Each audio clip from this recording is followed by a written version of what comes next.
Kita Yesus Kristus, Shalom. Hari ini kita akan belajar bersama-sama firman Tuhan yang saya beri judul Menyadari Kesalahan. Menyadari kesalahan yang saya ambil dari Matius 7 ayat yang ke-3. Ini adalah perkataan Yesus sendiri. Matius pasal yang ke-7 ayat yang ke-3. Matius pasal yang ke-7 ayat yang ke-3.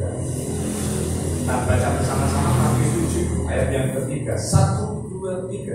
Mengapakah engkau melihat selembar di mata saudaramu, sedangkan balok di dalam matamu tidak engkau ketahui? Yesus tidak sedang berbicara tentang kayu. Ya, walaupun dia adalah anak tukang kayu, dia tidak sedang berbicara tentang balok dalam pengertian kayu selumbar atau secuil kayu yang kecil. Tidak sedang berbicara itu. Tetapi Yesus sedang berbicara tentang kesalahan yang seringkali nampak dengan terang, dengan jelas ya, di mata kita. Kesalahannya orang lain maksudnya gitu. Sementara kesalahan kita sendiri yang besar ya, itu tidak nampak. Maka apa yang ingin disampaikan oleh Yesus adalah Yesus ini setiap kita itu menyadari kesalahan kita sendiri. Amin. Jadi melalui ayat ini Yesus ini tidak usah melihat kesalahan orang lain. Dirimu sendiri itu banyak kesalahan, ya, banyak kesalahan. Ya, itu sebabnya mari hari ini kita akan belajar bersama-sama tentang menyadari kesalahan kita. Mengapa Yesus ini kita menyadari kesalahan kita? Karena ada dampak yang positif yang terjadi apabila kita ini menyadari kesalahan kita sendiri. Dalam perenungan saya paling tidak ada 3 dampak positif dari orang-orang yang menyadari akan kesalahannya. Dampak positif yang pertama adalah pertobatan. Jadi ketika seseorang itu menyadari kesalahannya, memungkinkan dia untuk bertobat dan kembali kepada Tuhan. Dalam kisah anak yang hilang dalam Lukas 15 ayat 17 sampai 18, kita bisa menengok di sana. Lukas 15 ayat yang ke-17. Lalu ia menyadari keadaan yang katanya, betapa banyaknya orang upahan Bapakku yang berlimpah-limpah makanannya, tetapi aku di sini mati kelaparan. Pertobatan dari pemuda ini, anak yang hilang ini tadi, dimulai dari menyadari keadaannya. Keadaan yang bagaimana yang disadari oleh pemuda ini? Keadaan yang sulit, keadaan yang kelaparan, keadaan yang lapar. Nah, saya kasih Tuhan, ayat yang ke-18, aku akan bangkit dan pergi kepada Bapakku dan berkata kepadanya, Bapa, aku telah berdosa terhadap surga dan terhadap Bapa. Yang saya kagum dari pemuda ini, dia menyadari keadaannya itu sebagai akibat dari kesalahannya. Sekalipun kalau saudara menengok membaca ayat semuanya itu, setiap orang mengalami keadaan yang sama seperti yang dia alami.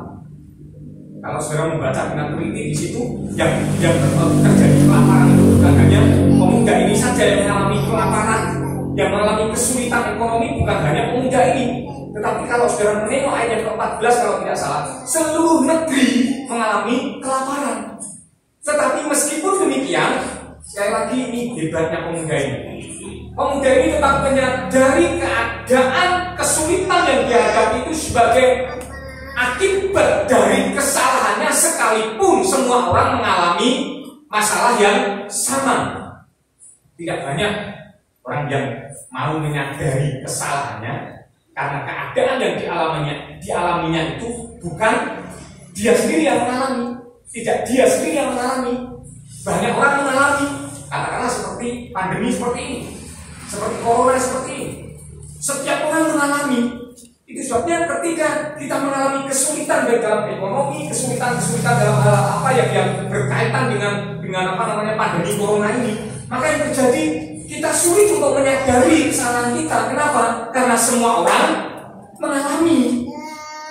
Berbeda kalau hanya kita yang mengalami, wah berarti ini memang akibat dari kesalahan saya Tuhan.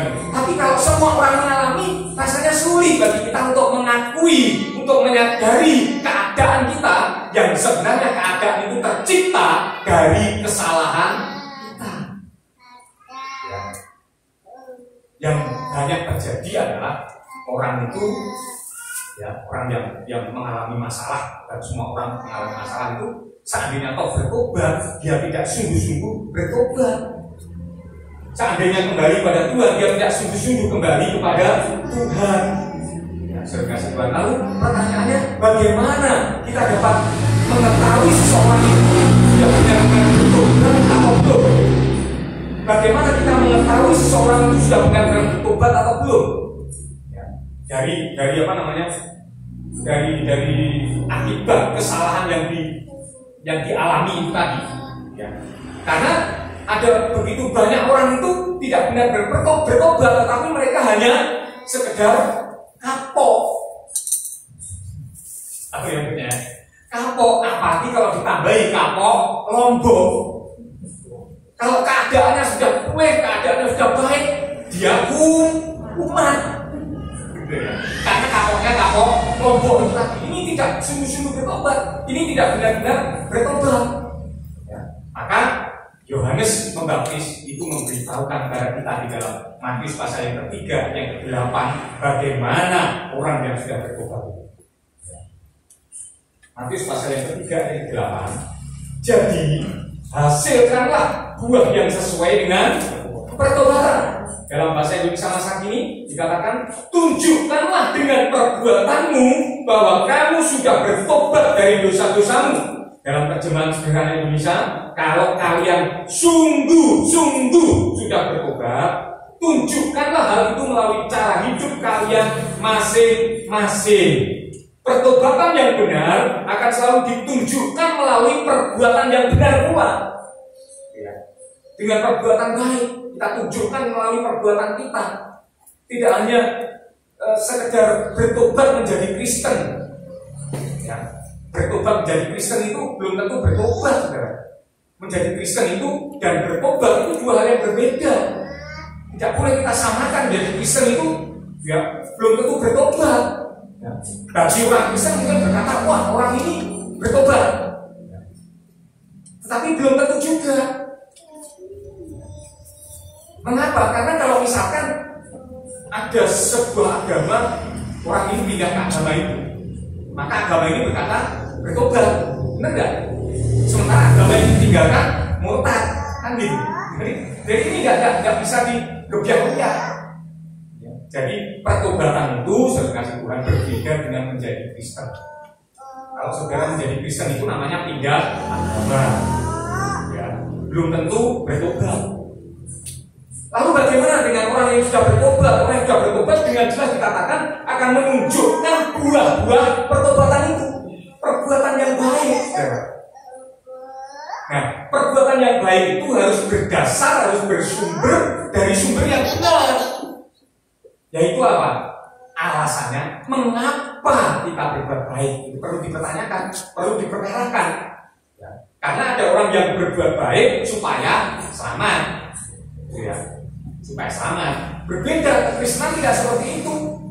Kenapa? Karena perbuatan baik dalam kekristenan itu di mata Tuhan, perbuatan baik orang Kristen itu kalau mau diselamatkan, ya, ini belum diselamatkan. Kalau mau diselamatkan terus berbuat baik, perbuatan baik kita di hadapan Tuhan itu seperti kain apa?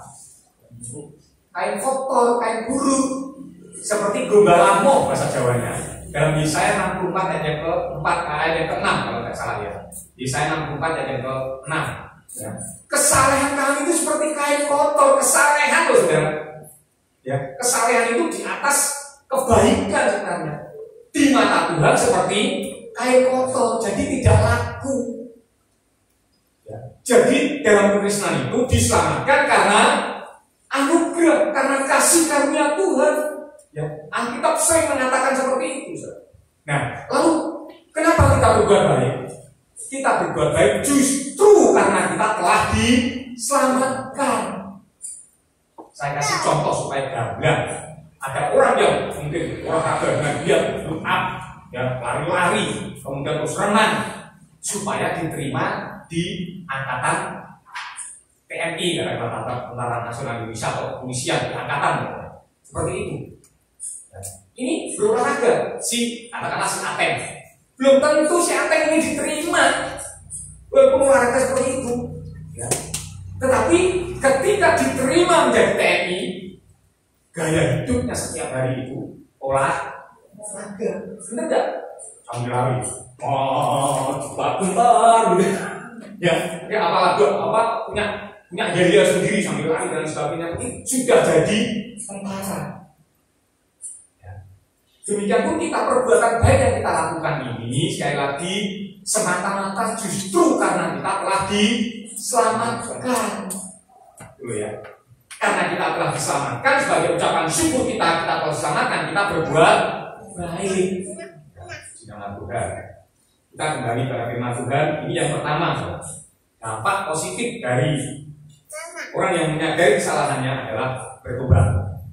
Setelah bertobat, ada dampak positif yang lain, yaitu apa? Dia diampuni. Dampak positif yang kedua adalah pengampunan. Dia diampuni.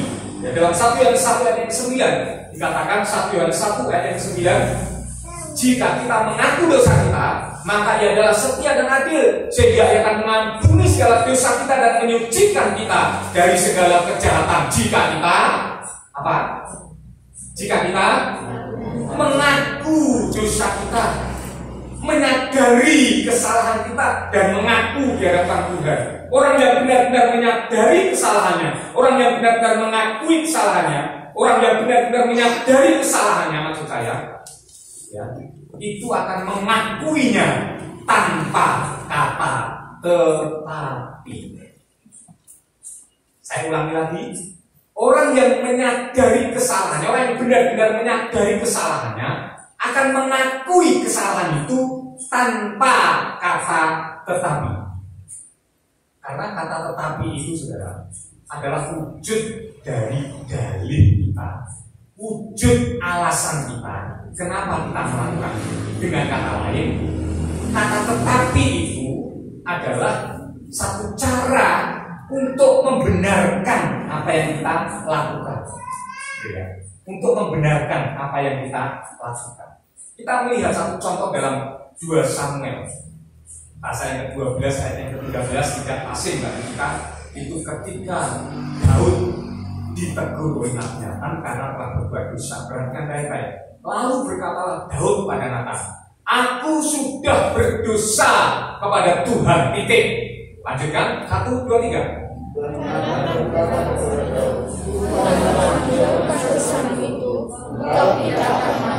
Alias diampuni. Saudara, bandingkan antara Raja Daud dan Raja Saul. Raja Saul ini pendahulunya Daud. Raja Saul juga mengakui dosanya. Bandingkan dalam 2 Samuel pasal yang ke-15 kalau tidak salah, ayat yang ke-24. 15-24. 1 Samuel 15 ayat yang ke-24. Saudara dapat bandingkan di sana. Sama-sama lalu berkatalah, ya. Sama-sama lalu berkatalah. Saya katakan, berkatalah Saul kepada Samuel. Tadi Daud kepada Nathan. Sekarang Saul kepada Samuel berkata, aku telah berdosa sebab telah melangkahi titah Tuhan dan perkataanmu. Bukan titik. Ada kata apa? Ada kata apa? Tetapi. Tidak ada kata tetapi. Ini kata tetapi di balik pengakuan kita ini sangat berbahaya, saudara, ya. Ya, menentukan apakah kita diampuni atau tidak. Ayat 30. Langsung ayat yang ke-30. Kata Saul, aku telah berdosa, tetapi, ada kata tetapi lagi. Ayat 30. Lihat. Aku telah berdosa, tetapi, ada kata tetapi lagi. Inilah yang membuat Tuhan tidak mengampuni Saul. Padahal secara manusia kalau kita lihat dosanya Saul dan dosanya Daud itu, kalau secara manusia lebih besar menandakan. Daud ini bukan saja berzina, tetapi dia juga membunuh dengan akal yang licik. Dia membunuh membunuh suaminya Batseba supaya Batseba itu bisa dijadikan istrinya dia. Ini tindakan yang licik sekali, saudara. Patut dikutuk. Kalau kita misalkan punya pemimpin yang seperti itu, langsung ya, mundur aja, nggak usah mimpin ya, kira-kira seperti itu. Saul apa dosanya? Dia tidak membunuh orang Amalek, dan tidak membunuh hewan-hewan yang gemuk-gemuk dan sebagainya, tidak mentaati perintah Tuhan. Kemudian dia mempersembahkan pada Tuhan apa yang bukan haknya, mestinya itu haknya Samuel. Seperti itu. Pelanggaran Saul ini secara manusia sangat bisa amat bisa dipahami. Bener gak? Bisa dipahami, saudara. Nek Pak Pendeta orang teko-teko apa yang dilakukan? Yo majelis maju ke. Saudara-saudara khotbah kan begitu. Ya ini gak datang-datang nih Saul. Akhirnya kurang titik, kurang sebentar lagi. Akhirnya Saul mengambil alih tugasnya Samuel teko, waduh ya. Dan tadi kurang 5 menit kan sih enak waktu mungkin seperti itu. Ya. Nah ini yang ingin saya sampaikan kepada setiap kita. Tuhan mengampuni dari apa yang kita bandingkan antara Saul dan Daud ini. Tuhan mengampuni itu ternyata tidak berdasarkan besar kecilnya dosa yang telah kita lakukan. Tetapi pengampunan Tuhan itu berdasarkan pengakuan kita, kesadaran kita. Aku menyadari bahwa aku telah berdosa. Dan saya mau katakan di depan tadi, saya ulang apa yang saya katakan di depan. Orang yang benar-benar menyadari kesalahannya akan mengakui kesalahan itu tanpa kata. Ya. Jadi jangan pakai alasan. Tetapi saya sih setia sama Tuhan, tetapi karena ini corona ya saya sih orangnya melayani Tuhan, tetapi ada tetapi. Ya. Tengok kanan kiri, ojo tetapi yo. Ojo tetapi yo. Jangan tetapi, ya. Jangan tetapi, ya. Baik, terima kasih Tuhan. Inilah yang kedua, pengampunan. Karena yang ketiga, yang terakhir, dampak positif dari orang yang mengakui atau menyadari kesalahannya itu adalah yang pertama, pertobatan. Yang kedua, pengampunan. Yang bertobat, dia diampuni.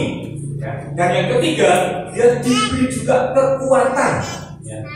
Memperoleh kekuatan. Mika 7 ayat yang ke-9.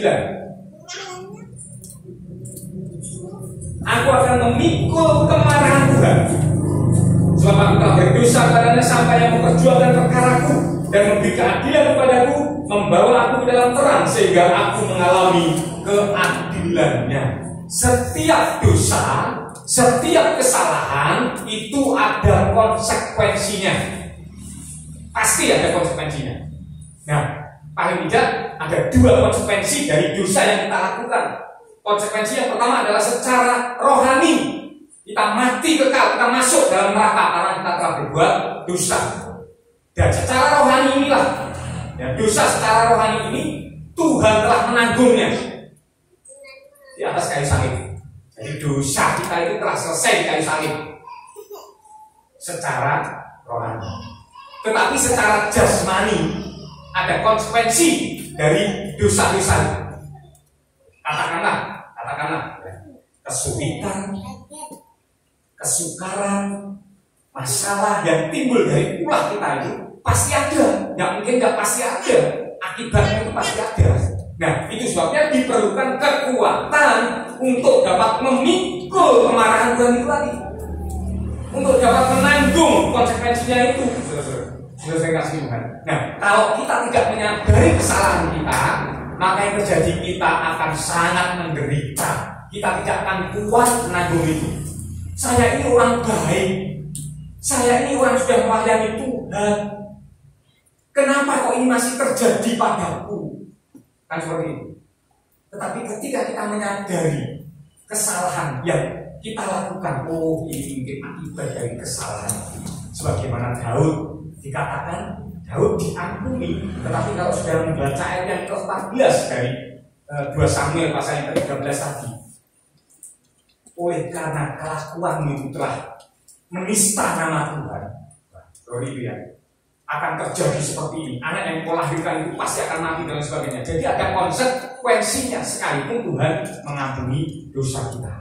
Misalnya, kalau saudara mau coba-coba nih, saya tidak menganjurkan, tapi kalau mau coba-coba berbuat dosa, pikirkan akibatnya.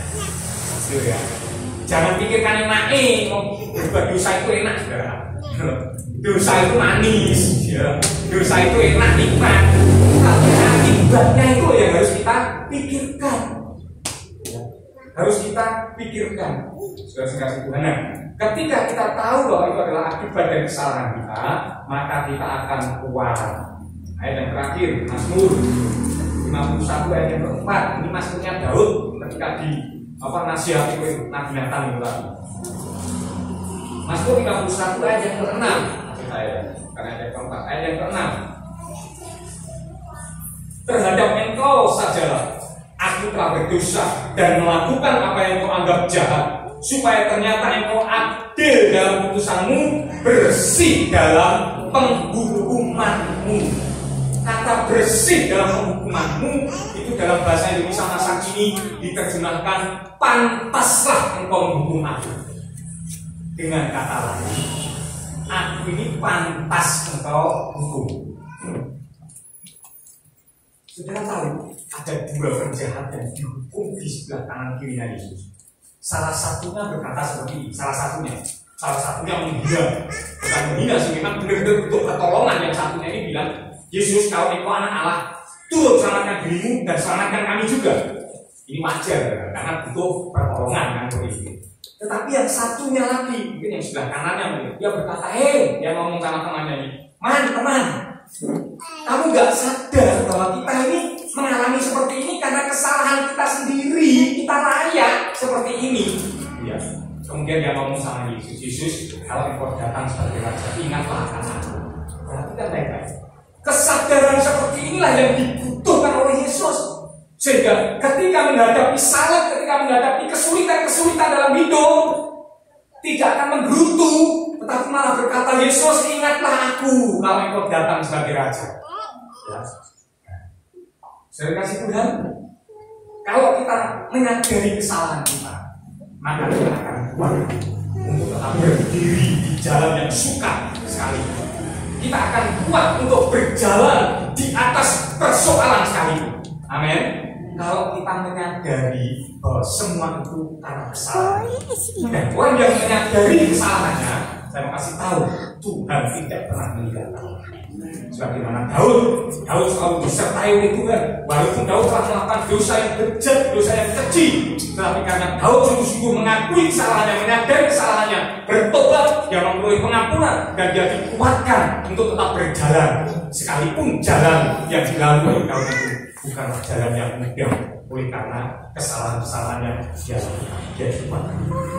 Amin. Kami kita pemain musik saya besarkan di depan.